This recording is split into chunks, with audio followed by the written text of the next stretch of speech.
नमस्कार, मी श्रुती आणि स्वागत आहे तुमचं माझ्या चॅनल मध्ये। आजची व्हिडिओ धनत्रयोदशीची पूजा मांडणी कशी करायची याच्याबद्दल आहे। या दिवशी कोणत्या अशा 3 वस्तू आहेत जे तुम्हाला धनत्रयोदशीला घरी घेऊन यायच्या आहेत, 13 दिवे कुठे आणि कोणाकोणासमोर लावायचे आहेत, हे सगळं मी तुम्हाला आजच्या व्हिडिओमध्ये सांगणार आहे। तो व्हिडिओ जी आहे ती बिलकुल स्किप करू नका, शेवटपर्यंत नक्की पहा, म्हणजे तुम्हाला सुद्धा संपूर्ण माहिती मिळेल आणि तुमची पूजा सुद्धा सुंदर होईल। सो चला बघूया पूजेची मांडणी कशी करायची आहे। पूजा जी आहे ती आपण चौरंगावरती मांडूयात। चौरंग नसेल तर पाटावर पूजा मांडली तरी चालेल। त्याच्यावरती आधी लाल वस्त्र अंतरूयात आणि सगळ्यात आधी दिव्याची पूजा करून घेऊयात। दिव्याला हळदी कुंकू आणि फूल व्हायचं आहे। त्यानंतर आपण कलश मांडूयात। कलश मांडायच्या जागेवरती आपल्याला सर्वात आधी अक्षता ठेवायच्या आहेत आणि मग त्याच्यावरती आपल्याला कलश ठेवायचा आहे।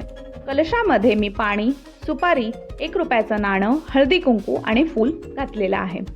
सगळ्या पूजेची सुरुवात आपण गणपती बाप्पांपासून करतो, म्हणून गणपती बाप्पांच्या मूर्तीला आपण आधी अभिषेक घालून घ्यायचा आहे।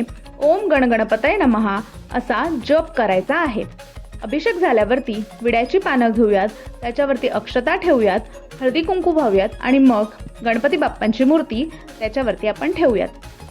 तुमच्याकडे श्री लक्ष्मीची मूर्ती असेल तर तुम्ही लक्ष्मीची मूर्ती घेऊ शकता किंवा फोटो सुद्धा घेऊ शकता। यावरती तुम्हाला ओम श्री महालक्ष्मी नमः किंवा श्री सुक्ताचं पठण करायचं आहे। त्यानंतर धन्वंतरी देवाचा फोटो ठेवूया। ओम धन्वंतरे नमः किंवा ओम नमो भगवते धन्वंतराय अमृत कलश हस्ताय सर्व आमय विनाशनाय त्रिलोकनाथाय महाविष्णवे नमः असा मंत्र म्हणायचा आहे। सगळे मंत्र मी तुम्हाला डिस्क्रिप्शन बॉक्समध्ये देते।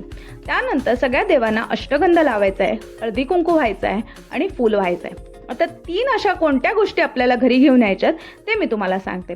सगळ्यात आधी आपल्याला आणायचं आहे झाडू, त्यानंतर आणायचं आहे तांब्याचं किंवा मातीचं मडकं किंवा तांब्या, आणि त्याच्यानंतर आणायची आहे तुळस किंवा हळकुंड किंवा हळदीचं रोप। या 3 गोष्टी तुम्हाला घेऊन यायच्या आहेत। त्यानंतर गणपती बाप्पांना आपण गुळाचा नैवेद्य दाखवलाय। या दिवशी धन्वंतरी देवाला आपण तुळस अर्पण करतो किंवा आयुर्वेदामध्ये ज्याही गोष्टी महत्त्वाच्या आहेत त्या आपण धन्वंतरी देवाला अर्पण करतो, म्हणजे तुम्ही घरातले खडे मसाले सुद्धा देवाला अर्पण करू शकता।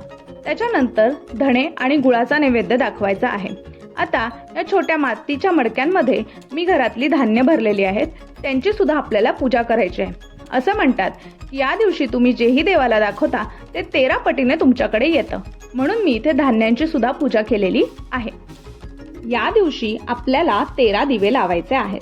पहिला दिवा हा आपल्याला यमासाठी लावायचा आहे, दुसरा मुख्य दरवाजामध्ये लावायचा आहे, तिसरा दिवा देवघरामध्ये लावायचा आहे, चौथा दिवा आपण लक्ष्मी मातेसमोर लावणार आहोत, मग तुळशी समोर तुपाचा दिवा लावायचा आहे, पिंपळाच्या झाडाखाली 1 दिवा ठेवायचा आहे, जवळपास मंदिर असेल तर तिथे 1 दिवा ठेवायचा आहे, 1 दिवा कचरा ठेवतो तिथे ठेवायचा आहे, 1 शौचालयाच्या इथे ठेवायचा आहे, 1 आपल्या छतावरती, 1 घराच्या उंच ठिकाणी आणि 1 दिवा खिडकीमध्ये ठेवायचा आहे।